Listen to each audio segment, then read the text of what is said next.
Hai, assalamualaikum warahmatullahi wabarakatuh. Selamat malam teman-teman sekalian. Siap, ini pakai headphone. Aduh, kok lampunya belum nyala ya? Sebentar. Lampu kuningnya belum. Nah, there you go. Ya, ups. Maafkan ininya agak belum naik. There you go. Oke, udah siap. Wih, udah mulai rame, langsung masuk. Hola, hai Vega. Ih, langsung masuk dia. Pasti lagi ini deh, lagi ngeliat-liat instastory orang. Sasa. Wih, banyak ya. Udah mulai rame malam ini. Oke, selamat datang di acara Duit Duit ya, Duit Duit. Sesi pertama di 2021. Oke, ini saya sambil ngatur posisi kamera ya. Gitu. Terima kasih sudah join. Duit-duit 2021 kita akan rubah sedikit formatnya menjadi lebih seru dan lebih menarik ya. Oh iya saya lupa, saya mengucapkan dulu selamat tahun baru nih, meskipun udah 13, udah hampir 2 minggu ya. Selamat tahun baru buat semua yang udah join di Duit-duit hari ini. Selamat jumpa lagi ya di edisi perdananya dengan format yang sedikit berbeda. Terus apa sih format barunya nanti? Nanti kita akan lihat seperti apa format barunya. Ya. Oke, sebentar. Ini sambil menunggu yang lain. Ya, kita lihat dulu yang sudah masuk. Ada Riza, ada siapa lagi nih? Sebentar. Ada Tribudiartani, ada Ace ya, ada Kanina ya, ya, ada Ana Sekar. Oh iya, topik kita hari ini sebentar saya coba ini dulu ya, masukin dulu ya. Oke.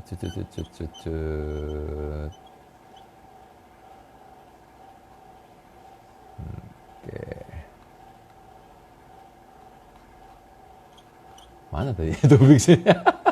Saya udah nulis. Oh ini dia.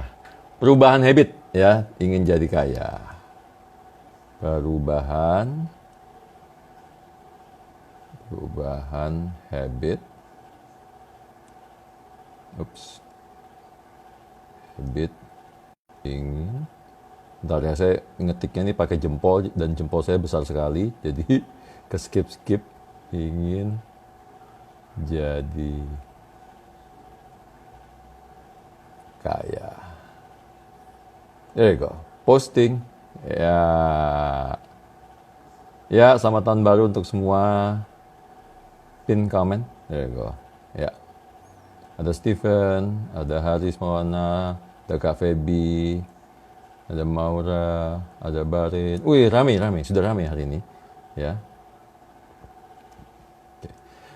Bintang tamu kita malam ini adalah Jessica Wijaya ya. Jessica Wijaya itu adalah financial planner juga, dan beliau juga seorang investor saham dan juga CEO dari Saya Kaya. Nah ya, nanti kita akan ngobrol sama Jessica. Terus kemudian kita akan dengerin deh ceritanya dia seperti apa untuk merubah habit supaya orang bisa jadi kaya raya, terutama di 2021 yang penuh dengan tantangan ini, gitu ya. Oke, sebentar. Saya coba buka di sebelah. There you go.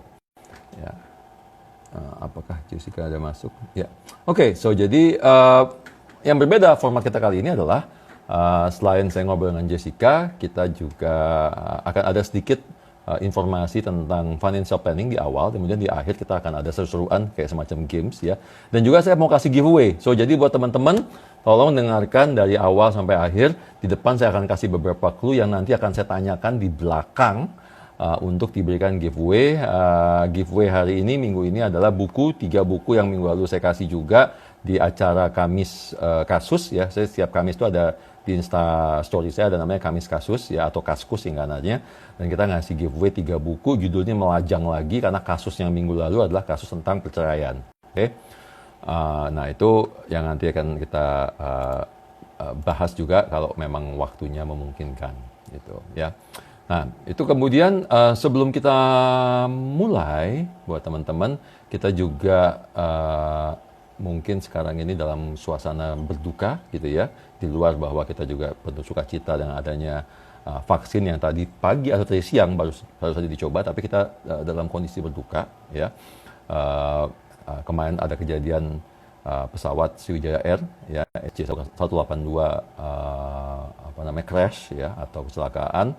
Nah, jadi 2021 yang tadinya kita awalnya wow gegap gempita, sekarang agak sedikit ada suasana duka di dalamnya. Tapi banyak hal yang bisa kita pelajari dari kasusnya Sriwijaya Air ini. Ini buat teman-teman penting sekali ya untuk kita bisa perhatikan, jangan sampai kalau ini terjadi di kita dan di keluarga kita, apa sih yang kita harus persiapkan secara keuangan. Dan ini materi juga saya tuliskan di beberapa artikel saya ya, di Detik Finance, kemudian di Kumparan juga.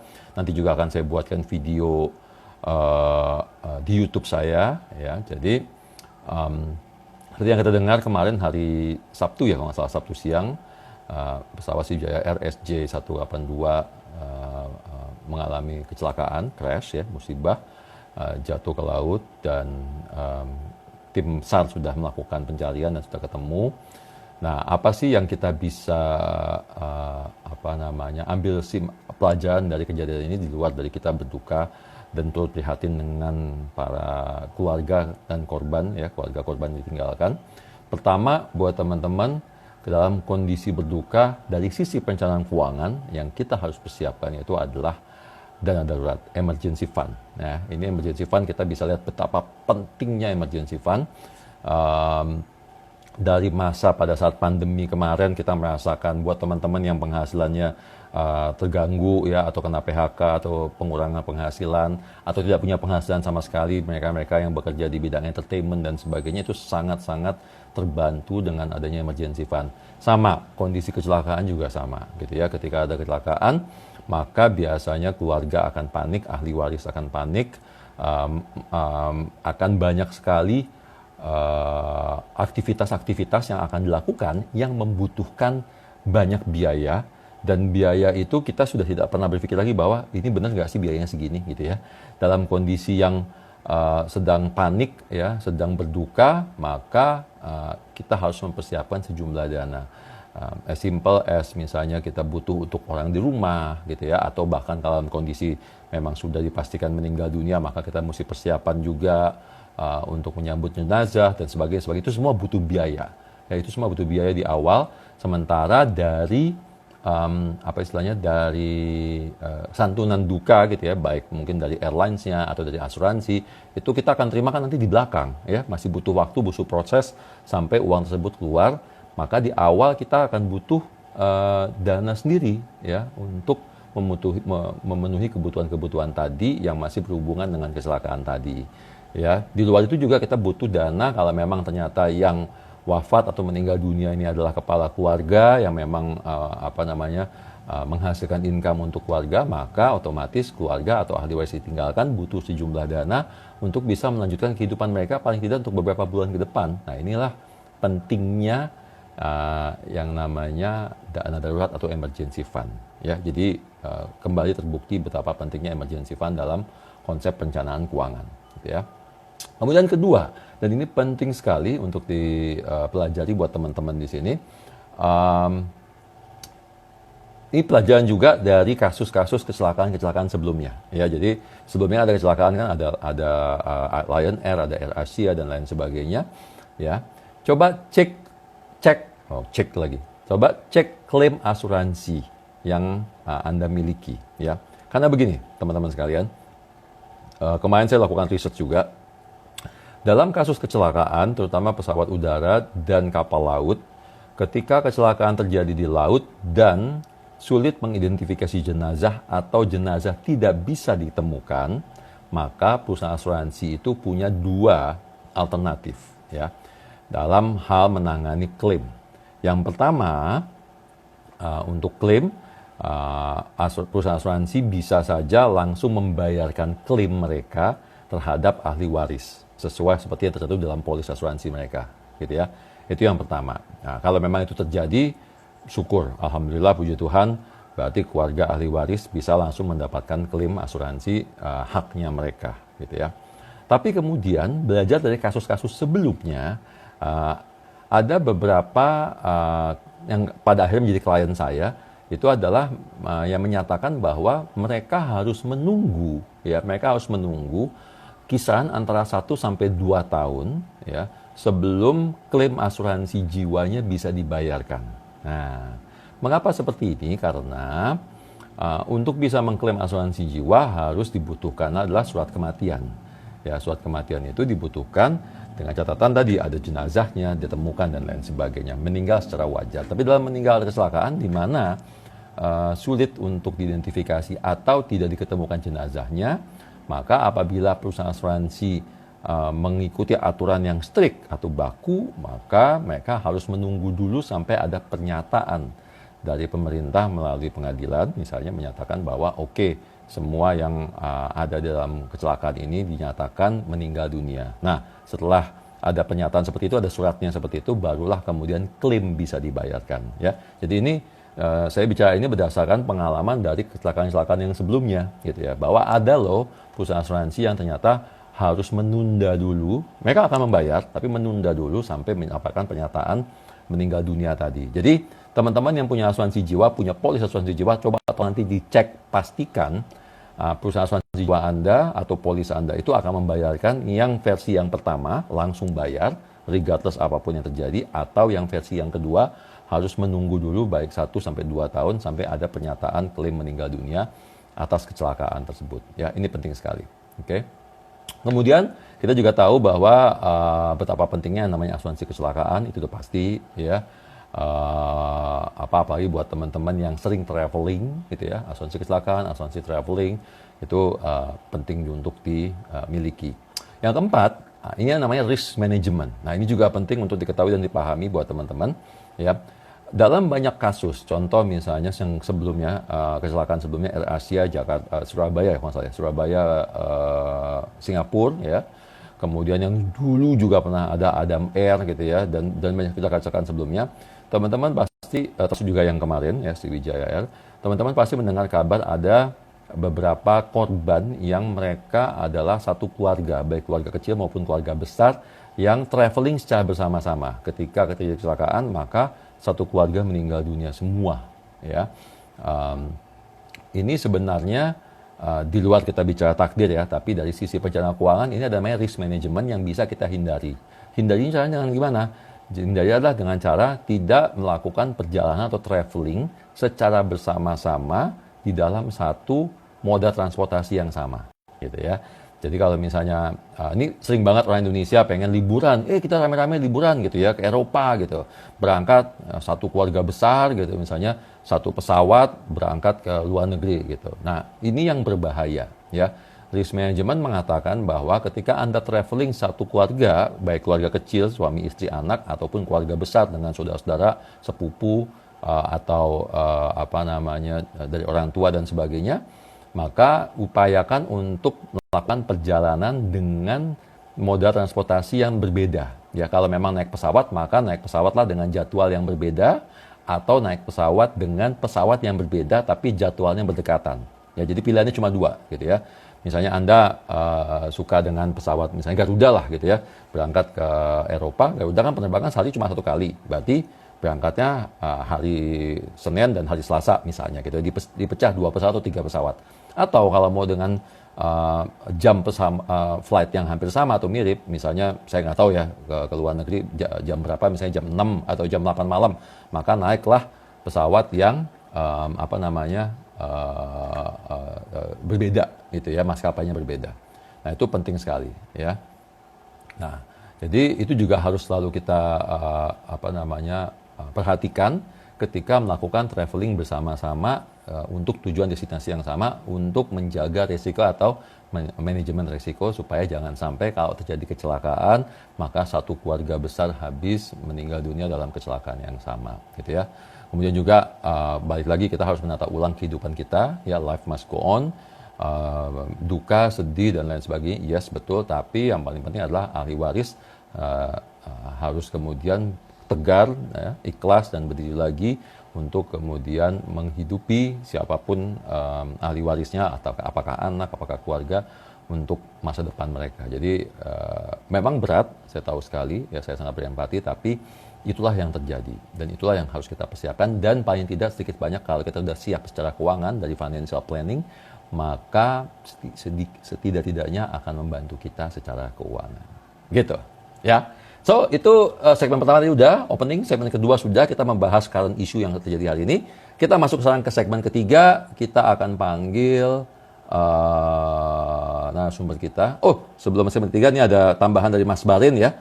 Jika korban tidak terdaftar di manifest atau menggunakan ID orang lain, meski punya asuransi jiwa, perlindungan asuransi jiwa akan jadi gugurkah, Mas? Oh, ini pertanyaannya. Oh iya, pertanyaan. Nanti ya kita jawab ya, masalah pertanyaan ya. Oke, Re, tahan ya Re. Nanti kita jawab. Oke. Kita lihat, Mbak Jessica-nya udah ada? Apa Mbak Jessica pakai akun yang mana? Pakai akun yang Saya Kaya ya, kalau nggak salah ya? Coba ntar saya cek dulu sama Kak Nat. Oke, Saya Kaya. Ya. Oke. Semoga internetnya malam ini aman-aman saja. Hai Mas. Hai Jess. Hai, suara aku Ketemu lagi. kedengeran nggak Mas? Aman, suara kamu Aman aman. ya, aman-aman. Oke, Iya. sip. Oke, teman-teman, perkenalkan ini Jessica Wijaya. Tadi udah di awal banget tadi saya udah kenalin ya. Beliau ini adalah seorang financial planner juga ya. Kemudian juga seorang investor saham. Wah, yang pengen belajar saham bisa nih belajar nih ya. Dan CEO dari Saya Kaya gitu ya.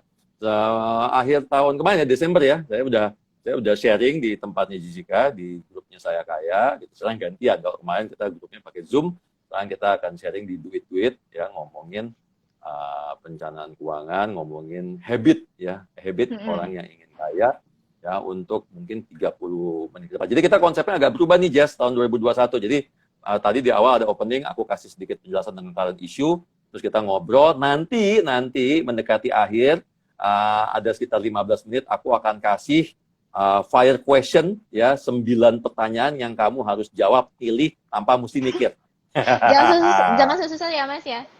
Enggak, pertanyaannya gampang kok, tenang Oke, aja. oke. Ya, pokoknya Nggak apa-apa. kita sesuai aja kok di sini. Gitu. Oke, sip. Ya. Oke, jadi tiap tahun orang ini kan harapannya sukses kaya ya. Oh, sorry, mundur dikit. Sekarang sibuk apa nih, Jess? Kan saham-saham kemarin lagi terbang, oke dong ya? Oke, tapi aku belakangan kan aku lebih intens nyiapin sistemnya Saya Kaya buat nanti launching. Jadi kebanyakan sih kesibukannya itu sih Mas. Tuh. Oke, untuk Saya Kaya ya. Oke, buat teman-teman sekalian jangan lupa, buat teman-teman yang udah pakai Monisa, nanti tunggu tanggal mainnya, kita akan ada seru-seruan antara Monisa dan Kaya Raya ya. Nanti akan begini nih, gitu ya. Atau nanti begini di mana gitu ya. Gitu. Oke, jadi fokus. Nah, tadi balik lagi ke 2021 ya. 2021 harapan orang ini kan euforianya adalah positif. Apalagi siang tadi di luar tadi ya, di awal kita ngomongin masalah bencana, musibah dan sebagainya. Tapi tadi siang Pak Jokowi habis menunjukkan bahwa dia melakukan vaksinasi, dan beberapa para petinggi-petinggi negeri ini juga ya. Terus habit orang kaya seperti apa sih? Perubahan seperti apa sih yang strategi yang harus dilakukan di 2021 ini menurut kamu? Kalau kita ngomong kaya ini sebenarnya kita mesti definisikan dulu ya. Arti kaya tuh buat orang-orang soalnya beda-beda nih Mas nih. Kalau buat Mas Aidil sendiri, artinya kaya tuh apa Mas? Waduh, malah aku tanya balik. Buat aku kaya itu artinya pas-pasan, Jess. Ya, pas mau jalan-jalan duitnya ada, pas mau beli rumah duitnya ada, pas mau beli saham duitnya ada, pas mau ngapain pun duitnya ada. Itu sih kaya. Jadi kita mikir kaya in terms of wealth ya, nominal value lah ya, yang bisa diukur pakai uang. Jadi kan sebenarnya kalau menurut aku sendiri sih kaya itu kan kita bisa maksudnya a lot of things, kita definisikan kaya itu sebagai punya uang dalam jumlah sekian gitu ya Mas ya. Kalau misalnya bahkan orang majority orang berpikir gitu ya. Iya. Memang sih kalau misalnya buat Ya. aku sendiri, kalau kita ngomongin soal in terms of nominal value, definisi kayak aku sama kayak Mas Ideal gitu ya. Kalau Mm. misalnya aku mau ngapain, uangnya ada gitu. Kalau misalnya aku mau jalan-jalan, uangnya ada. Terus bisa lebih santai di rumah gitu kan ya sama Ya. anak-anak, punya a lot of Ya. times with the family gitu ya. Betul. Kalau menurut aku sih beberapa kebiasaan yang kita bisa rubah untuk menjadi lebih kaya lagi ya sebenarnya sih kita bisa menata keuangan kita secara lebih baik lagi ya Mas ya tentu aja. Mhm. Tapi kalau misalnya kita ngomong perubahan apa, kita juga mesti lihat juga kan sebenarnya em, kita tuh berangkat dari titik apa gitu kan ya Ya. titik mana kita Mhm. berangkat sampai mana kita mau mencapai kekayaan tersebut gitu kan jadi memang hal ini harus Mhm. disesuaikan sih kalau menurut aku Sesuaikan gitu. ya. Ya, ya. Mm-mm. Terus kenapa dong nih di dunia ini ada yang kaya, ada yang aku nggak tega ngomong miskin ya. Iya iya Ada ya yang kaya, benar-benar. ada yang less fortunate gitu lah menyebutnya ya. Ya Gitu. Apa sih kalau yang membedakan dari kedua orang ini sebenarnya? sebenarnya kalau kita bilang orang miskin gitu ya kita kan sebenarnya kemiskinan pun juga ada banyak ya Mas ya kalau kita di sekolah dulu kan kita belajar ada kemiskinan struktural ada kemiskinan Ya. relatif gitu ada kemiskinan macam-macam lah itu ada 6 kalau nggak salah ya kalau misalnya aku Mhm. nggak salah ingat. Hmm. Dan semua kemiskinan ini tuh nggak semuanya kita bisa pecahkan personally ya kayak kalau misalnya kita ngomong kemiskinan Mhm. struktural sama kemiskinan alamiah gitu ya itu kan memang harus dibantu oleh Ya. pihak eksternal. Jadi tapi kalau misalnya Ya. kita ngomong beberapa tipe kemiskinan gitu ya kayak misalnya kemiskinan relatif gitu ya atau kemiskinan Mhm. subjektif ini memang kita bisa beresin dari diri kita sendiri dari internal kita sendiri gitu. Ya. Kenapa Ya. ada orang miskin dan ada orang kaya? Mungkin one of the reasons ya orang sering bilang itu adalah karena privilege atau opportunity ya. Mungkin ada orang yang memang terakhir dari sananya Mhm. sudah memiliki kekayaan yang banyak. Ada yang memang harus Hmm. bekerja lebih keras untuk mencapai suatu titik tertentu yang lebih baik. Ada social mobility gitu. Tapi kalau menurut Ya. aku, kalau misalnya kita semua berangkat pada titik yang sama, dari titik yang sama, sorry, kenapa bisa ada orang miskin dan ada orang kaya? Mungkin ada beberapa orang yang bisa memanfaatkan peluang yang diberikan kepada mereka secara lebih baik aja gitu. Dan ada beberapa Hmm. orang yang bisa mengatur resources yang mereka miliki secara lebih baik. Misalnya, kalau mereka punya uang Hmm. lebih, diinvestasikan instead of dibelanjakan gitu sih mas, menurutku. Oke. Soalnya ini sih Ya, Mas, ya. ini topiknya rada-rada sensitif ya. Kadang-kadang kalau kita ngomongin kemiskinan tuh di take out of context ya Mas ya soalnya. Jadi tuh aku rada hati-hati kalau ngomong kayak gini. Ya nggak apa-apa, justru itu yang seru kan, mas. Emang sengaja kita Bener, mau gali gitu karena kan ada juga orang yang dengan persepsinya beda-beda kan, gitu. bener, Tapi nggak bener. apa-apa gitu.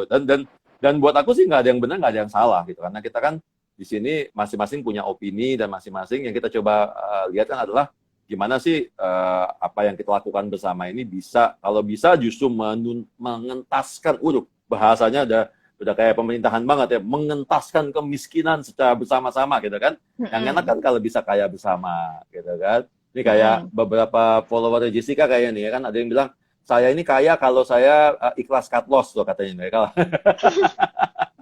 kalau dia udah bisa ikhlas cut loss berarti dia kaya Mm-mm, mm-mm. ya. Itu Gitu. Nggak apa-apa, gue nggak tahu apa-apa. tuh kayak itu siapa yang ngomong. Banyak Oke, tuh yang oke, ngomong tuh katanya. gitu. So jadi oke, tadi ngomongin itu kan judul topik kita adalah habit ya, new habit atau Mm-mm. kebiasaan-kebiasaan yang bisa kemudian menjadikan kita menjadi kaya. Apalagi kemudian Jessica pun punya aplikasi judulnya aja Saya Kaya gitu kan ya. Nah, apa sih menurut kamu tuh habit-habit, poin-poin apa yang mungkin bisa di apa istilah dicontek lah atau bisa ditiru lah gitu ya oleh teman-teman baik followerku maupun followernya Jessica dan Saya Kaya. Poin-poin habit apa yang bisa bikin orang kemudian menjadi kaya? Kalau misalnya aku bilang, ini yang lucu ya, kalau misalnya, tadi kan aku dapat kisi-kisian dari Mbak Nat, terus aku tuh coba Google Mm-mm. nih Mas, eh, perbedaan Hmm. kebiasaan antara orang miskin dan orang kaya. Kebanyakan itu ya kalau Hmm. misalnya website-website mereka nulisnya tuh kayak, oh orang kaya katanya bangun lebih pagi, terus katanya orang kaya makannya Ah, lebih sehat gitu ya. Ini kan sebenarnya ah, hal-hal yang ah. umum banget lah kalau menurut aku ya. Umum terus kayak a Ya, little ridiculous, a little silly sebenarnya kalau menurutku. Toh semua ya, orang, ya. kebanyakan orang yang kerja juga bangunnya pagi kan ya, bukan cuma orang kaya yang bangunnya pagi gitu kan. Orang nggak punya duit juga mungkin harus bangun pagi karena mereka harus kerja gitu. Tapi Harus kalau bangun aku pagi, ya. observasi nih, kalau aku observasi dari beberapa mentor aku ya terutama, aku tuh lihat satu kebiasaan yang orang eh, orang-orang yang aku look up to banget lah, orang-orang yang aku look up to banget, Mm-mm. yang udah berhasil duluan, yang mungkin mereka berangkat benar-benar from nothing gitu ya. Itu tuh yang pertama mereka tuh Mm-mm. sangat-sangat pekerja keras gitu. Nggak ada tuh ceritanya kayak mereka tuh lele ya. Ya oke lah, kadang-kadang mereka liburan, kadang-kadang mereka pergi Ya, liburan, mereka santai-santai, tapi most of the times mereka bakal kerja lumayan keras gitu ya. Mungkin uh, ya. mereka pakai a lot of their hours itu buat bekerja untuk menghasilkan uang buat mereka gitu. Terus salah Mm. satu kebiasaan lain adalah mereka tuh selalu pengen belajar, selalu pengen improving themselves. Ini salah satu, Oke. jadi ada salah satu investor saham yang legendaris banget menurut aku. Terus kebetulan dia tuh Mhm. suka ngobrol sama suami aku yang merupakan junior dia ya sebenarnya. Terus kayak satu hal yang membuat aku amazed adalah Mhm. orang ini tuh nggak malu, nggak merasa takut untuk nanya sama orang yang lebih junior daripada dia, untuk nanya Oke. pendapat orang lebih junior daripada dia, yang lebih baru gitu ya. Padahal kan suami aku mungkin kayak lumayan jauh di bawah dia lah in terms of Mhm. seniority ya. Cuma orang ini nggak merasa sungkan gitu loh, malah dia tuh eager untuk belajar dari orang-orang yang menurut dia perspektifnya tuh baru dan bisa memberikan pandangan atau insight-insight baru gitu. Itu jadi salah satu hal yang menurut aku pantas banget buat ditiru ya, karena terkadang tuh kita sungkan atau merasa malu lah belajar sama orang lain yang mungkin kayak, oh kayaknya kok gue belajar sama dia padahal kan dia lebih baru daripada gue gitu kan ya. Jadi itu salah satu hal yang Ya. menurut aku kebiasaan yang sangat menarik lah, dan orang ini memang bukan cuma melakukan ini sama misal satu orang enggak, tapi banyak banget orang-orang yang diajak ngobrol sama dia gitu ya. Dan ini juga akhirnya tuh suami aku juga menerapkan hal yang sama gitu ya. Dia sama junior-junior analis gitu, dia suka banget sih ngobrol, suka cari insight, suka cari pendapat baru. Dan menurut aku this habit itu sangat useful buat kita dalam personal development ke depannya gitu. Oke. Gitu. Ya. Setuju juga sih kayak misalnya bangun pagi itu contoh contoh paling nyata kalau kita lihat. Kamu follow Bang Hotman Paris nggak? Salah satu ngefans sama Bang Hotman Paris. Nggak Hotman Paris follow. itu bangun jam 4 pagi loh. Nggak boleh ya?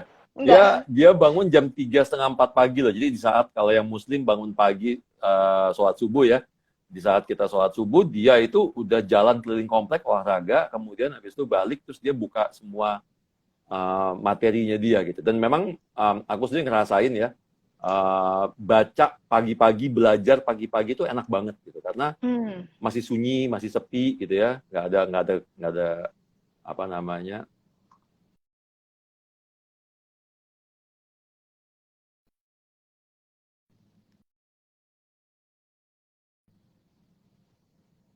Ya, yeah, aman-aman.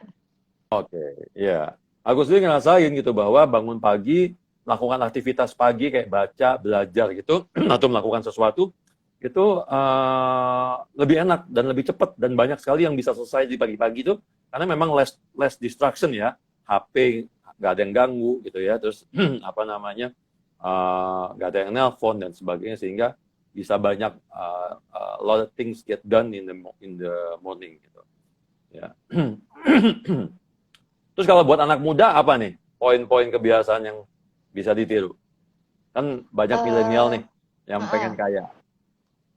Kak, mungkin aku juga ini ya, aku pakai contoh diriku sendiri nih ya.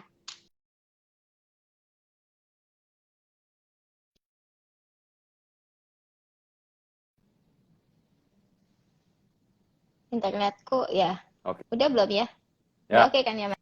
Oke. internetku juga kayaknya. Eh, Udah aman, aman. iya, aman-aman. Ini aku pakai contoh diri aku sendiri juga ya. Mungkin aku ngelihat Hmm. dulu tuh aku suka banget belanja hal-hal yang nggak penting. Jadi kayak, aduh pengen sepatu, terus akhirnya beli sepatu banyak banget, kayak berapa puluh pasang, terus dipakai ya paling dipakai cuma kayak 6-7 pasang dan dipakai itu aja. Padahal tuh sepatu banyak banget di rumah. Terus ya ini same goes lah buat tas gitu ya. Beli yang nggak penting, akhirnya barang-barang tuh numpuk di rumah. Itu padahal kalau misalnya misalnya ditotalin, dihitung gitu ya, wah gila. Kalau misalnya semua sepatu-sepatu yang nggak penting ini aku totalin gitu value acquisition value-nya, mungkin aku bisa dapat satu atau dua pasang sepatu tuh yang jauh lebih mahal gitu harganya dan aku bisa suka dan aku Ya, pakai terus gitu ya. Jadi one of the things yang ya, mungkin millennials, anak-anak muda ini bisa keep in mind adalah membeli barang sesuai fungsinya gitu. Jangan lapar mata. ya. Jangan kayak aku lapar mata karena aku lapar mata banget orangnya nih. Jangan lapar mata, beli barang sesuai fungsinya. Terus kita harus mikirin dulu benar atau enggak sih kita perlu barang ini.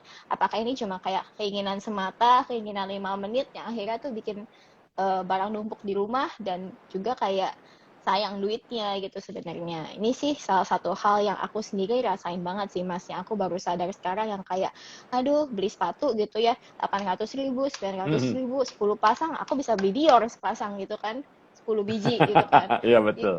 Dan Iya betul. udah jelas kualitasnya lebih bagus juga gitu. Gitu sih Mas. Ya, ya, ya, betul. Ini ada yang bilang bangun pagi biar bisa nge-beat market lebih cepat. Nah, betul tuh, setuju ya. Apalagi kalau kalau yang main apalagi kalau yang main market market luar negeri ya bangun pagi, yang main kripto, itu jam-jam 4 pagi tuh lagi seru-serunya tuh karena di sana kan jam 4 sore ya. Kripto mah 24 Oke, jam tuh terus Mas. iya, marketnya 24 jam keliling dunia marketnya. Terus apa sih yang bikin seorang bisa gagal atau sulit jadi kaya?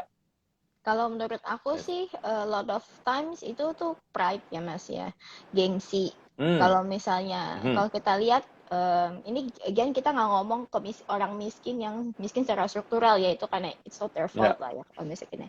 Kita ya, ngomong ya, misalnya orang-orang yang tinggal di kota lumayan besar, punya gaji yang cukup oke gitu ya, terus masih ya, nggak bisa menabung gitu, misalnya nggak bisa nabung karena mereka banyak spend their money on things that they don't actually need gitu ya. ya, Terus akhirnya ya hidupnya nggak sejahtera lah gitu ya. Mungkin terlilit hutang, banyak hutang.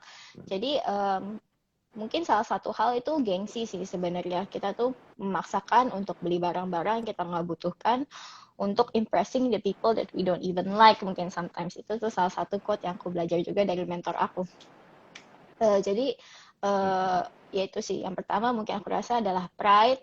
Yang kedua tuh overspending sih ya. menurut aku ya. Overspending itu a lot of Mhm. times juga berbahaya banget sih sebenarnya.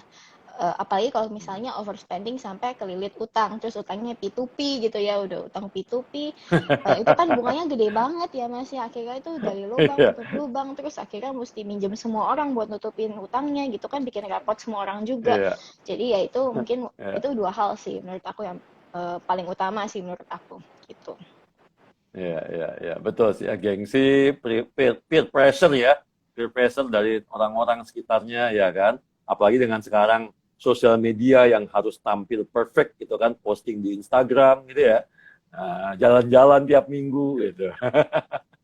Iya, ya. Maksudnya ini Terus kan kalau, dua hal yang sebenarnya bisa dikontrol dari dalam diri sendiri ya.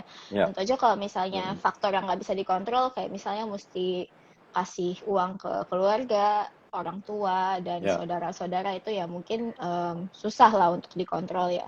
Jadi kalau ya, menurutku sih kita kontrol aja apa yang kita bisa kontrol gitu. On things that are not out of our hands itu ya ya udah gitu loh. Kita cuma bisa manage aja kan sebenarnya. ya, ya, good, good. Terus kalau ketemu kesulitan saat proses ngubah kebiasaan kita nih, kan kita kan ngobrol hari ini kan merubah habitnya supaya kita punya habitnya orang-orang kaya nih gitu ya. Apa yang harus kita lakukan kalau pas mau ke situ terus kemudian aduh nih kepentok nih kayak tadi misalnya bangun pagi, aduh I'm not a morning person gitu. Gua orang yang night person misalnya gitu. Ada nggak tips yang mungkin Jessica pernah lakuin gitu, pada saat pernah kepentok? Oh iya, minta tolong Mas Aidi lah tentunya. Ya kita minta tolong Mas Aidil, Gimana Mas tuh? tolongin saya dong Mas, ini saya nggak bisa nih financial planning, tolong dong beresin budgeting saya Mas gitu. Kalau misalnya mungkin aku ini ya, in general kalau misalnya ada hal-hal yang aku ingin lakukan terus kayak karena out of habit susah gitu ya untuk merubah habitku sendiri, mungkin aku akan ngelihat um, end game-nya gitu. Kayak belakangan itu aku suka banget workout ya, karena aku tuh pengen punya badan yang Mhm. lebih oke aja lah, lebih fit gitu ya. Kadang-kadang tuh workout tuh susah Ya. banget sih, kayak mesti meluangkan Aha. waktu ke gym gitu kan. Terus kan ke gym tuh bosen Ya. sebenarnya karena aku kan nge-gym sendirian, gymnya kan kosong gitu ya.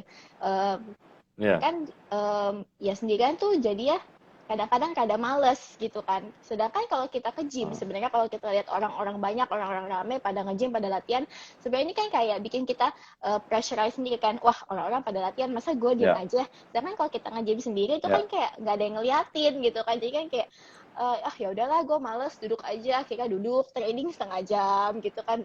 Bukannya bukannya workout malah training gitu. Terus eh, kayak iya jadi sebenarnya sih kalau misalnya gue pengen stick to my plan gitu ya, gue sih harus ngelihat Hmm. ini ya Mas, tujuan gue gitu, goal gue tuh apa, Ya. terus harus gue refresh terus sih sebenarnya kayak oh ini loh yang gue mau capai tuh ini, kenapa sih punya badan sehat itu penting gitu ya, kenapa sih gue harus Ya. olahraga, kenapa sih misalnya gue harus bangun pagi, kenapa sih gue harus mulai saving up even more gitu. Jadi kita lihat aja tujuan kita tuh apa sih sebenarnya. Karena tujuan kita, end game kita nih bakal jadi motivasi terbesar sih kalau menurutku gitu. Oke. Oke. So, kalau misalnya udah mau kaya nih, udah mau kaya gitu, terus tiba-tiba kan kita nggak tahu ya yang namanya musibah, yang namanya kejadian pasti ada aja. Terus tiba-tiba bangkrut, tok, gitu. Hmm. Terus what would you do gitu untuk going back on track lagi? Apa sih yang kamu lakuin? Atau Kalau pernah nggak ngalamin kayak gitu? mungkin ini ya Mas ya. Kalau kita ngomong hal-hal kayak gini tuh kalau pas kita ngomong tuh rasanya tuh gampang banget ya, tapi pas dilakuin mungkin Iya, actually-nya mungkin aslinya tuh susah banget gitu ya pasti. Cuma ya. I imagine kalau misalnya aku dalam posisi seperti itu ya, um, Mhm. mungkin aku akan ini sih berpikir bahwa karena kan sebenarnya jalan hidup masih panjang ya, jalan hidup masih panjang, a lot of things yang harus kita perjuangkan, a lot of things yang harus kita lakukan, ya mau nggak mau ya harus get back up gitu ya. Ya sama lah kayak misalnya orang nih trading saham nih kan, ini kan cerita banyak banget orang trading saham, terus loss gede-gedean gitu kan ya. Loss gede-gedean ya mau Ya. nggak mau harus Ah. belajar lagi, ngumpulin dari awal lagi gitu kan. Ya sama aja sih sebenarnya kan kayak ya mau nggak mau kita emang harus ngulang lagi namanya hidup gitu ya, memang Mhm. ada waktunya down times, ada waktunya up times gitu ya, jadi ya mau nggak mau ya kita harus uh, toughen up sih sebenarnya, namanya hidup kan kita harus Ya. berjuang ya, kita kan nggak bisa nungguin circumstances hidup itu untuk selalu baik kepada kita gitu. Jadi kalau misalnya Ya. memang Ya. ada kejadian seperti itu ya di mana orangnya udah well off banget terus tiba-tiba bangkrut gitu ya.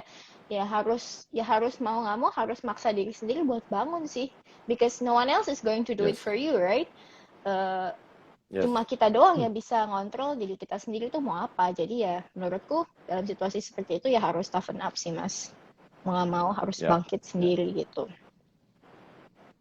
Oke, toughen up. Mungkin juga punya support system yang bagus kali ya.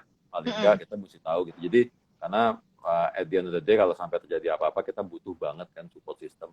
Nah itu kalau kita bisa punya akan sangat membantu sih kalau menurutku. Oke, ini seru banget ya. Udah agak panjang nih. Segmen ketiga udah selesai. Ya ngomongnya agak serius. Sekarang kita lucu-lucuan lagi, seru-seruan lagi. Aku akan nanya ya, ini masuk segmen keempat, Jess. Aku akan Oke, nanya, siap-siap ya, 9 oke, pertanyaan, fire up. Jangan, don't think too much, langsung jawab aja ya. Nanti kalau udah selesai baru kita bahas jawabannya, oke, Jessica. Oke? oke, Ya oke. buat teman-teman boleh mau kalau teman-teman ada yang mau keep scoring ya boleh ya. Oke, oke. Oke, siap-siap ya. Aku akan kasih pilihan pertanyaan, kamu pilih yang A atau B gitu ya, kurang lebih ya. Oke. Oke. Mm. Pertanyaan pertama, pilihannya hidup kaya punya teman sedikit atau hidup miskin punya teman banyak? A. Hidup kaya punya teman sedikit ya. Iya. Oke. Kedua, pelit ngutangin temen atau terjerat bokek karena ngutangin teman? A. Pelit ngutangin teman. Iya, A. Oke, ya, pelit ngutangin teman ya. Iya, Oke. 3, sepatu atau tas?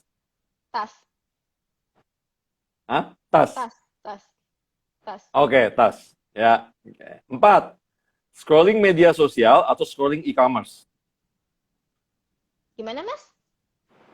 Scrolling Sorry. media sosial, Oh, medsos, scrolling. atau scrolling, atau scrolling e-commerce? E-commerce. E-commerce. E-commerce. Heeh. Oke, good. 5, 5, ya, jajan skincare atau nyobain tempat-tempat kekinian? Skincare. Skincare. Iya, Oke. 6, pensil alis atau lipstick? lipstick. Lipstick. Iya. Oke, 7, beliin mainan anak atau beliin barang yang jadi hobi suami? Apa, Mas? Sorry, nggak kedengeran. Beliin mainan untuk anak atau beliin barang yang jadi hobi suami? Wah, ini barang buat hobi suami. Oh, barang buat Iya, hobi suami ya? iya. Oke. Ya. 8, Emily in Paris atau startup? Startup. Startup. Mm-mm. 9, terakhir ya, ngopi atau ngeteh? Ngopi. Ngopi. Oke. Udah ya teman-teman ya, udah di skip skornya. Kita bahas sekarang. Pertama, hidup kaya punya teman sedikit atau hidup miskin punya teman banyak? Hidup kaya punya teman sedikit. Kenapa? Menurut aku teman sedikit nggak apa-apa, Mas. Yang penting teman-temannya berkualitas. Daripada temannya banyak tapi temannya kayak ngerong-rong semua. Dengan temannya sedikit tapi berkualitas. Dan hidup gue juga berkualitas gitu ya kan. Kaya kan ceritanya jadi kan berkualitas. Daripada hidup miskin gitu. Oke, oke. Tapi that's true loh. Maksudnya aku ngalamin ya kan dan beberapa orang yang ya mentor-mentor lah wise man gitu mereka bilang kan as you grow older your circle will be close will be smaller gitu ya. Karena semakin kita dewasa, semakin kita menua lah istilahnya, itu teman-teman kita pertemanan kita makin sedikit tuh ya. Dan aku sekarang ngerasain gitu, kalau dulu temen banyak banget, sekarang makin berkualitas gitu, makin istilahnya makin terseleksi lah dengan sendirinya gitu ya teman-teman kita. Benar, aku setuju. Aku juga ngerasain sendiri sih kayak makin bertambah umur, akhirnya kayak natural selection kan Mas, itu kayak ke filter sendiri Ya, teman-temannya, mana yang sejalan seprinsip sama kita gitu kan ya, mana yang kayak nggak mhm, add value ke kehidupan kita itu nanti akan terfilter sendiri. Jadi ya sebenarnya eh, ya aku sih mendingan keep my circle small tapi berkualitas gitu. betul. Ya, betul. Mm-mm. Setuju. Sama, aku juga gitu. Oke. Kedua tadi pelit ngutangin temen atau terjerat bokek karena ngutangin temen. Jawabannya pelit ngutangin temen. Iya, ngapain gitu ya? Ngapain kita ngutangin orang terus kayak kita sendiri dalam kondisi kesusahan kan kayak tapi a lot of people tuh kayak gini Mas karena nature orang Heeh, Indonesia tuh memang nggak enakan kan ntar betul. dipinjam ngasih terus nggak enak nagihnya kadang-kadang yang diutangin lebih galak daripada yang ngutangin gitu kan jadi menurut Ya, gue ya mendingan ngapain minjemin ke orang terus kayak kitanya sendiri jadi miskin mendingan ya kitanya pelit terhadap orang lain gitu ya dan mhm. masalahnya ngutang itu suka jadi perusak pertemanan juga kan Mas jadi kan kayak Yes. menurutku better keep money out of friendship lah gitu menurutku. Ya, ya. Exactly. Dan kalaupun kita mau bantu ya udah that's it. Gue bantu lo cuma segini. That's it. Gue nggak Benar, mau. benar, Nggak. benar. Ya kan? Jangan dianggap Ya kan? utang karena kalau misalnya kita anggap Betul. utang, kita expect mereka untuk ngebalikin tuh kan kayak kadang-kadang orang tuh juga ya gimana ya, kadang-kadang orang udah dibantu mungkin kan kayak mereka malah lupa pernah dibantu gitu. Jadi yang kalau kita emang mau bantu, niatnya tuh ngebantu aja, jangan ngutangin gitu. Apalagi jangan sampai bikin Exactly. kita sendiri jadi menderita lah gitu istilahnya. Iya, iya. Tadi kan terjerat bokek karena ngutangin temen tuh banyak banget tuh yang kayak gitu tuh. Hmm. Ya kan? Yang ngutangin malah bokek, temennya yang diutangin malah lagi jalan-jalan ke Paris, ya kan? Iya makanya jangan sampai kayak gitu ah. Benar-benar. Oke. Tadi sepatu atau tas? Milihnya tas. Kenapa tas? Karena gue emang suka banget tas, Mas. Kayak itu salah satu Oke. kebiasaan buruk ya bukan kebiasaan buruk sih, apa ya, salah satu titik lemah gue lah, pas itu salah satu titik lemah gue gitu. Oke. Tapi bukannya memang maksudnya gini, kalau kalau I mean, sebagai financial planner juga, ya kan gue mesti ngerti lah ya masalah tas, sepatu dan sebagainya. Tapi kan tas memang secara masuk kata di beberapa kasus masuk ke dalam kategori investment kalau menurut gue ya. Gue Benar. bahkan sampai punya artikel namanya wearable investment gitu. Jadi dan tas itu kan masih dibawa, masih bisa di-treat bagus gitu ya. Kalau sepatu kan diinjek-injek gitu, kotor. Terus lo mau jual lagi juga ngebersihinnya susah gitu kan. Yes, Dan yes. ya Resale kan? Dan value-nya tas harga itu lebih tinggi daripada resale value-nya sepatu, emang. exactly. Kecuali sepatunya emang nggak dipakai ya. Air Jordan, Ya, beli Air Jordan di tahun 1995 nggak dipakai, dimasukin ke dalam lemari kaca gitu kan, cuma dipajang aja gitu kan. tapi ya itu kayak kalau lu nggak pakai, where's the fun in that kan, kayak sayang banget kalau lu beli nggak dipakai cuma buat diliatin doang gitu. Oh iya, fatnya dilatin doang gitu. Ada manajer gua ada tuh di sini tuh, dia koleksi itu tuh, koleksi apa namanya? Koleksi Satu. cars gitu, mobil-mobilan. Oh, oke, oke. Nggak, dia mobil-mobilan Oke, ya. Nah, mobil-mobilan tuh dipajangin sama dia gitu, apa namanya? Hot Wheel, dia koleksi Hot Wheel, Mhm. dipajangin. Kita ada beberapa yang apa rare banget yang dan masuk kategori investment buat dia karena dia bilang, Mas ini gue bisa jual dengan harga bisa mahal nih. Oh oke, ya Oke. oke. Gue nggak ngerti deh tuh. Oke, gue juga nggak ngerti. Itu. Oke, nomor 4 tadi scrolling media sosial atau scrolling e-commerce. Milihnya e-commerce, kenapa? Belanja Lebih dong. kalau kadang-kadang scrolling sosmed tuh jadi bosen sih mas, soalnya kayak a lot of times isinya tuh itu aja, apalagi Instagram ya, gue tuh udah lumayan jarang banget pakai Instagram sekarang. Lebih seneng Mhm. scrolling Tokopedia sekarang jadi. Eh, iya, jadi kalau misalnya kayak nggak tahu ya, karena emang gue tuh sebenarnya orangnya seneng belanja gitu ya. Untung Mhm. udah lebih better sekarang, seneng belanja, jadi gue seneng scrolling Tokopedia. Even kalau gue nggak beli pun gue tuh seneng aja ngeliat-ngeliat aja, karena apalagi sekarang kita nggak bisa ke mall kan karena lagi pandemi gini, Ya, nggak bisa jalan-jalan, akhirnya ya, ya cuci matanya ya di e-commerce doang gitu gitu. ya, ya. Itu mirip seperti Kak Natali itu ya. Kak Natalia ya buka Shopee sama Tokopedia, semua dimasukin keranjang katanya. Begitu udah mau check out, terus dikeluarin lagi satu-satu.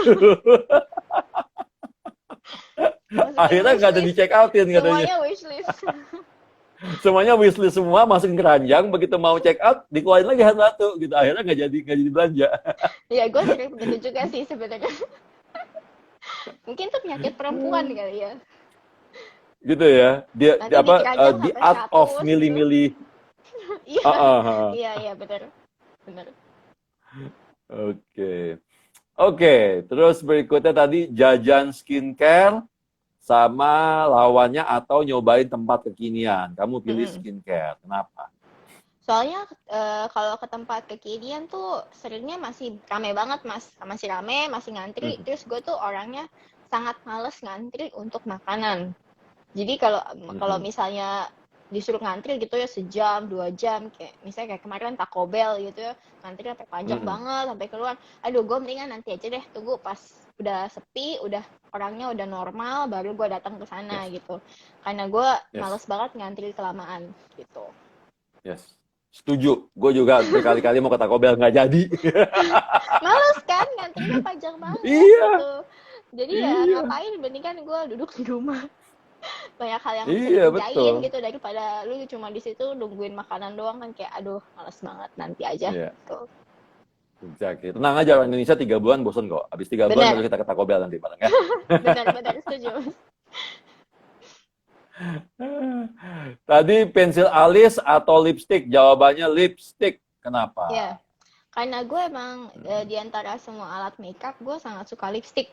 Jadi dulu juga gue Aha. pernah ya posting kayak sebagian dari koleksi Mm-mm. lipstick gue di Twitter, dan itu tuh banyak banget memang. Kalau misalnya gue rapiin gitu tuh bisa kayak mungkin kayak 3 laci gitu, isinya cuma lipstick doang. Ya Uh, emang wow. personally gue senang lipstick sih gitu. Ngumpulin, ngumpulin, ngumpulin, ngumpulin gitu. Hmm. Tadi balik lagi ke atas yang jajan skincare, apa nggak boros tuh kan skincare mahal-mahal tuh? Ya. Mm-mm. Kalau gue suka beli yang trial size sih sebenarnya. Gue beli trial size gitu kan. Gue suka coba-cobain. Ah, Tapi most of the times gue comeback lagi ke beberapa brands yang emang apa ya, works well on me sih gitu. Gitu Mas. hmm, hmm. Tapi gue senang gitu loh Oke. coba-cobain apa namanya, beli-beli gitu yang lucu-lucu yang lagi hype gitu sih. Nggak takut ya? Maksudnya kulit lo nggak sensitif gitu untuk nyoba-nyoba yang Nggak kayak gitu? sensitif. Untungnya secara Oke. genetik gue dikasih kulit yang oke lah, yang jarang jerawatan, perawatannya Mhm. nggak terlalu harus high maintenance gitu ya. Jadi gue bisa cobain banyak Mhm. ini sih, banyak-banyak skincare gitu. Oke, oke. Ya, ini buat teman-teman yang lain yang dengerin ya, tolong jangan coba-coba kalau kulitnya sensitif ya. Ntar ongkos ongkos ke Ongkos dokter lo lebih belinya mahal mahal. daripada ongkos Iya, skincare. ongkos Iya, belinya mahal. makanya. Iya, benar-benar. Oke, ini nomor 7 interesting nih. Heeh. Beliin mainan anak atau beliin barang yang jadi hobi suami. Tadinya gue mikir lo pasti ngomongin beliin mainan anak. Tapi enggak loh, lo malah ngomongin beliin barang yang jadi hobi suami. Kenapa? This is Karena interesting. karena gue sama suami gue beli mainan anak tuh sering banget. Seminggu bisa 2-3 kali. Ah, Sedangkan suami oke. gue itu orangnya sangat jarang minta dibeliin apapun. Jadi dia tuh orangnya ini banget, Ah, simple, simple banget gitu ya. Jadi kalau misalnya suatu ketika dia lagi pengen sesuatu atau minta sesuatu, I make sure I get it for him gitu. Karena dia emang jarang banget minta apa-apa gitu, Mas. Sedangkan kalau mainan anak ya kita ah, sering beliin, jadi nggak ada yang spesial banget dari situ gitu, ah. gitu sih. Itu mungkin tipikal cowok ya. Kayak gue kayak mau Bener. beli sesuatu buat diri gue sendiri tuh kadang-kadang mesti dipaksa gitu. Kayak kemarin tuh habis baru baru beli sepatu yang relatif cukup mahal lah ya gitu. Dan itu lagi diskon gitu ya. Kalau nggak gue nggak akan beli juga gitu kan. Dan itu yang harus yang udah beli itu reward buat diri kamu. Oh iya ya reward buat diri gue sendiri ya. Ya udah deh gue beli deh gitu ya. Iya, iya, Akhirnya iya, gue beli juga. benar, benar, benar. Iya, suami aku juga mirip-mirip gitu. Emang suamiku orangnya baik banget gitu ya, orangnya baik banget. Jadi Heeh. memang jarang lah dia minta, misalnya, oh mau minta beli ini, minta beli itu. Jadi ya every time dia ada kepengen sesuatu atau minta sesuatu ya, aku pengen beliin gitu buat dia gitu. Oke. Nomor 8, Emily in Paris atau startup. Tadi jawabannya apa ya? Startup ya? Oh, sorry. Startup. Kenapa tuh? Soalnya Emily and Paris tuh rada cheesy gitu mas ceritanya, kayak kayak setengahnya itu oke, startup juga cheesy sih sebenarnya. Kalau pas gue nonton tuh startup tuh kayak ya ampun, terus kayak 3/4-nya isinya cinta-cintaan semua gitu ya. Jadi dua-duanya sebenarnya sama-sama cheesy, cuma di antara kedua pilihan ini gue lebih pilih startup sih gitu, karena sedikit banyak adalah startupnya kayak mirip-mirip gitu kan. Saya kaya gitu kan, Ya, startup juga lebih relate aja ya. sebenarnya gitu. Oke. Honestly, I don't know what you're talking about karena gue nggak nonton dua-duanya. Terus kok bisa ini ada ini pertanyaan kayak pertanyaan gitu? titip, ini pertanyaan titipan dari Kanat. Oke, tadi terakhir ngopi sama ngeteh, pilihannya apa ngeteh ya? Kopi. Oh kopi, kopi. Iya, iya. Heeh. Kenapa kopi? Lebih suka kopi aja sih. Buat aku lebih cocok aja kopi gitu. Oh, emang Kalau Mas emang Aidil suka apa kopi Mas? ya, emang hobi ngopi ya. Heeh. Aku bisa dua-duanya. Aku ngopi juga, Hmm, ngeteh juga. Kan biasanya orang kalau udah ngopi dia nggak ngeteh. Atau orang mm-mm, kalau udah ngeteh dia nggak ngopi, gitu ya. benar. Aku orangnya fleksibel. Murahan lah, segala hayu. Apa aja oke ya Mas ya? Apa aja oke, gitu. Apa aja oke. Mau mau kopi yang mahal, ayo. Mau Mm-mm. kopi yang kopi-kopi bohong-bohongan yang beli di apa namanya minimarket kan kopi bohongan tuh rata-rata kan. Itu juga oke gitu, nggak masalah. Sasetan juga oke ya Mas ya? Ya, sasetan, iya, oke, nggak masalah. Nah, ya. Oke, waduh, teman-teman nih nggak kerasa waktunya. Aku kasih satu kesempatan Jessica untuk kalau mau nanya satu pertanyaan ke aku, boleh, silakan. Nanti aku jawab. Hmm, aku Segmen berikutnya tanya ini. aku tanya satu pertanyaan yang dari follower aku, boleh ya Mas ya? Bentar nih aku Boleh, boleh, silakan. bacain. Mm-mm. Pengalaman apa yang paling menarik selama di karir Mas Aidil nih ya? Pengalaman apa yang paling menarik Mm-mm. yang Mas Aidil temuin? Waduh. pengalaman menarik tuh banyak banget, dan menurut aku tuh semuanya satu memperkaya keilmuan, ya, memperkaya keilmuan udah pasti gitu ya. Terus kedua, memberikan pelajaran berharga dalam kehidupan, baik itu pengalaman bagus maupun pengalaman jelek gitu ya. Um, aku handle klien yang susah-susah waktu di Amerika banyak banget gitu ya. Bahkan aku handle sebelum pulang tahun 99 aku handle klien yang pakai asuransi dengan uang pertanggungan itu sekitar 125 miliar Oh, oke. satu polis ya. Dan itu kalau nggak salah sampai detik ini kalau aku cek sama teman-teman yang MDRT di Indonesia, tetap preminya masih the biggest premium yang pernah aku produksi waktu itu tahun 99. Makanya ketika aku ngobrol dengan teman-teman asuransi, mereka pada, wah Mas Akbar tuh apa namanya benci asuransi. Kata siapa? Gue one of the top sales insurance tahun 99 waktu gue di Amerika, tapi jualnya dengan cara yang benar. Itu salah satunya contoh. Terus kedua, apa lagi ya? Pernah bantuin merger, pernah bantuin take over salah satu perusahaan apa namanya food chain ya, franchise yang gede banget di Indonesia. Kita nggak usah sebut namanya siapa gitu ya. Itu dulu itu pengalaman yang seru banget gitu ya. Kita waktu pas mau beli perusahaan itu, kebetulan aku mewakili klien, jadi klien yang mau beli gitu ya. Aku di depan gitu, jadi kita beli on behalf of client. Itu lumayan gede. Waktu itu tahun 2003 dealnya corporate finance ya. Dealnya aku beli perusahaan itu di harga 44 juta dolar. Ya kurang lebih sekitar 550 sampai 600 miliar. Terus apa lagi ya? Merger 3 perusahaan asuransi pernah juga, itu aku yang handle. Ya, total dana kelolaan waktu itu tahun 2005 kalau nggak salah, itu dana kelolaan hampir 1 T. Itu kita mesti merger, mesti mindahin asetnya, obligasinya kita mesti ratain lagi, kita mesti pilah-pilah lagi, karena ini 3 perusahaan yang komposisinya sama besarnya gitu ya. Jadi ketika merger tuh nggak ada yang lebih kuat, nggak ada yang benar-benar merger, jadi bukan take over gitu ya. Nah itu juga seru banget. Itu kemudian yang nggak kalah seru waktu handle klien-klien yang ultra high net worth. Jadi antara tahun 2004 sampai 2003, antara tahun 2003 sampai 2008 di luar corporate finance dan trading saham, aku juga handle klien-klien yang kita sebut ultra high net worth. Ultra high net worth itu adalah mereka dengan investable asset ya. Jadi dana yang bisa diinvestasikan itu di atas 5 juta dolar. So, Wow. jadi memang nggak banyak. Aku cuma pegang klien hanya 25 klien karena kita cuma berempat waktu itu. Dan memang klientelnya model-model yang kayak gitu. Jadi aku pernah pegang klien yang dana yang mau diinvestasikannya itu kurang lebih sekitar 23 juta dolar. Kayak gitu-gitu ya. Dan itu very unique gitu ya. Dan aku bisa paham how the way they think gitu ya. Orang-orang kaya ini gimana sih cara mereka mikir, bagaimana cara mereka manage resiko, bagaimana cara mereka placement uang mereka tuh jadi, oh gitu toh. Ketika kita ngasih investment yang agak sedikit beresiko, mereka pada dasarnya orang-orang yang super tajir ini itu investment mereka sangat simpel ya.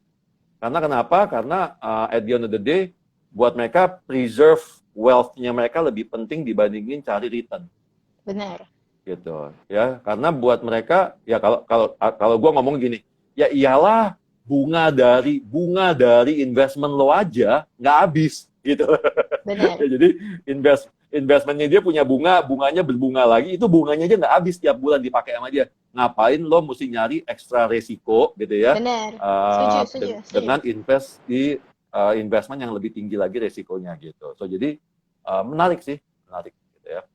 Gitu. Jadi relatifnya cukup banyak sih, Jess, yang kalau aku bikin buku seru banget sih kalau itu. Cuma memang banyak informasi-informasi yang harus di-hide karena sangat sensitif. Karena klien-kliennya masih ada juga gitu ya, jadi jangan sampai ntar aku malah disu ntar. Benar. Tapi benar sih Mas soal ini ya.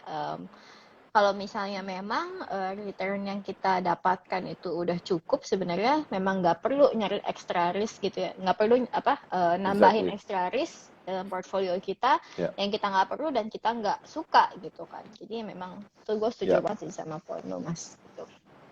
Ya, kayak waktu itu aku pernah punya klien ya, satu klien yang dia ini adalah rajanya sawit ya. Bapak udah tua, rajanya sawit. Jadi kekayaannya beliau itu bertambah satu malam ya. Jadi dia kalau tidur malam ini, besok pagi bangun, kekayaannya dia nambah 8 miliar. Oke. Itu yang disebut dengan uang bekerja ketika dia tidur. Literally benar-benar gitu ya. Beneran nih ya. Ya, jadi iya itu beneran gitu. Jadi very humble person gitu ya, orangnya sangat sangat ini banget gitu. Jadi sangat baik banget gitu. Ya itu tadi mereka sangat simpel gitu. Bisnisnya juga simpel, investmentnya juga simpel gitu. Gitu ya. Setuju. Oke, segmen tadi keempat udah selesai, segmen kelima udah selesai. Kita jawabin pertanyaan, waktunya masih cukup nggak ya? Mudah-mudahan sih nggak di blok ya tiba-tiba terakhir. Ya, coba kita lihat ada pertanyaan apa lagi ya. Saya lagi scrolling dulu. Ini awal-awal. Tadi pertanyaan dari Mas Ri. Jika korban tidak terdaftar, ini khusus sambungan dari kasus yang tadi itu, kasus yang Sriwijaya Air ya. Jika korban tidak terdaftar di manifest atau menggunakan ID orang lain, meski punya asuransi jiwa, perlindungan asuransi jiwa jadi gugurkah, Mas? Kalau asuransi jiwanya dia, sebentar, manifest itu, kalau asuransi jiwanya dia nggak ngelihat sih apakah dia melanggar hukum apa enggak. Yang asuransi jiwa private nih dia ya, yang dia beli sendiri ya. Tapi asuransi yang dari maskapainya mungkin nggak akan bayar, karena kan nama aslinya dia dengan nama yang di manifest beda, karena dia menggunakan ID orang lain. Gitu. Jangan lupa bahwa public transportation itu mereka punya asuransi, baik asuransi yang dari manufacturer pesawatnya ataupun asuransi dari si airlines-nya biasanya, gitu ya. Jadi plus juga mungkin dari asuransi pemerintah kayak Jasara Harjanya akan ngasih juga misalnya gitu. Jadi yang kalau menggunakan ID yang berbeda maka itu nggak akan dapat tuh si korban ya. Tapi asuransi pribadinya dia yang dia beli life insurance di mana gitu, nah itu tetap akan bayar. Gitu. Ya, karena kan itu hubungannya ke pribadi, nggak ada sangkut pautnya sama si transportasinya dia. Gitu. Ya, itu ya Re ya. Terus kayak itu ikhlas cut loss tiap hari, nah tuh benar ya kata Koko Lato tuh.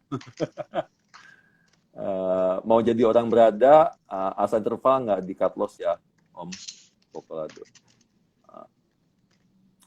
Oke, kayaknya pertanyaan nggak banyak ya.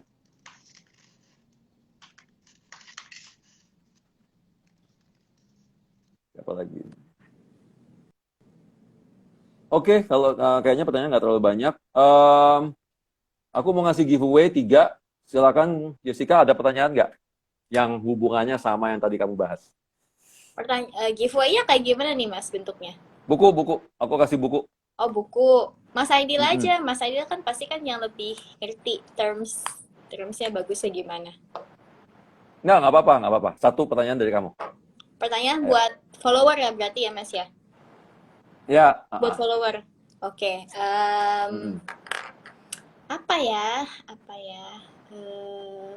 Ini pertanyaannya boleh apa aja nih Mas? Boleh apa aja, bebas. Boleh apa aja? Mm-mm. Mungkin ini ya, satu habit yang mau dirubah di tahun 2021. Ya, Satu silakan habit, teman-teman, satu habit yang mau dirubah. ya. Silakan dijawab ya. Satu habit yang mau dirubah tahun 2001. Tadi. Kemudian pertanyaan dari saya untuk giveaway. Tadi di awal ngomongin, saya sempat ngebahas masalah apa yang harus diperhatikan atau pelajaran berharga apa yang kita dapatkan dari musibah kemarin. Yaitu ada 5 yang saya sebutin. Ya, sebutin 3 aja deh. Apa sih 3 dari 5 pelajaran berharga yang kita dapatkan dari kasus musibah kecelakaan pesawat ya. Tuh habit, ada banyak tuh. Ada kemalasan, ada postpone, ada dari boros ke investasi, ada porsir investasiku jauh lebih gede daripada nabung. Lapar mata, boros belanja, lapar mata. Silakan Jessica pilih pemenang. Lapar mata. Mulai mencatat pengeluaran. Lapar mata, saya sama Lapar mata. kayak gue. Ya. Oke, lapar mata berarti yang jawab pertama si Rumenberg ya. Ya. Di Oke, aku nggak kelihatan. Rumenberg. Di kamu nggak kanan ya? Oh, kamu nggak bisa Ya, buka ya? nggak bisa. Oh, oke, oke, oke. Ada dua nih yang jawab nih. Ada Rumenberg sama Vika Anggara. Vika Anggra. Vikangra. Ya, Dua-duanya aja Mas ngasih. Kan ada 3 kan bukunya. dua-duanya. Oh Iya. iya, boleh.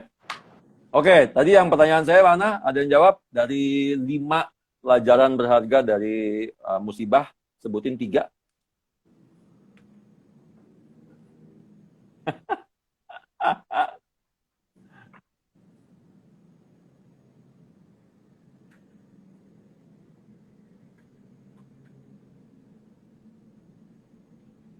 Oh, oke, bagus nih langsung ada jawabannya. Dari Iarwian, ya. 1, risk management, tidak naik kendaraan keluarga. 2, asuransi. 3, dan darurat. Oke, good. Langsung dapat jawabannya. Yang lain belum dapat ya. Jadi tolong Iarwian, Rumenberg, sama tadi siapa tuh? Vika Anggra. Vik Anggra. Tolong nanti DM saya ya. DM saya alamatnya, nanti kita akan kirimkan buku dari saya sebagai giveaway. Oke? Terima kasih buat semuanya. Jessica, Oke. ada closing statement silakan. Ini aja sih paling aku berharap semoga tahun 2021 ini lebih baik lagi buat teman-teman dan buat Mas Aidil tentunya. Semoga goals kita Iya. yang kita rencanakan semua tercapai di tahun ini. Amin. Ya, buat teman-teman jangan lupa 2021 stay positif ya. Euforianya akan bagus sekali, tapi tetap juga harus tetap waspada. Vaksin masih belum selesai karena nyuntik vaksinnya masih sampai tahun 2022 sampai tahun 2023. Jadi kayak kita nih nanti akan dapat gilirannya tahun 2022 2023. So, jadi tetap ya 3M tetap jalan, masker, cuci tangan, jaga jarak, tetap stay, harus pakai masker kemana-mana ya, jangan sampai kita nularin orang lain atau kita juga sampai kena. Oke? So, yang paling penting adalah tetap investasi buat masa depan ya. Jangan lupa cuan dan jangan lupa having fun dan jangan lupa selalu be happy. Ya, thank you ya Jessica. Thank Kita you, ketemu Mas. lagi nanti Sampai di ketemu lagi. next. Dadah. Terima Thank you. kasih ya semua ya. Buat follower saya, buat teman-teman yang lain, follower Jessica juga. Thank you semua. Thank you.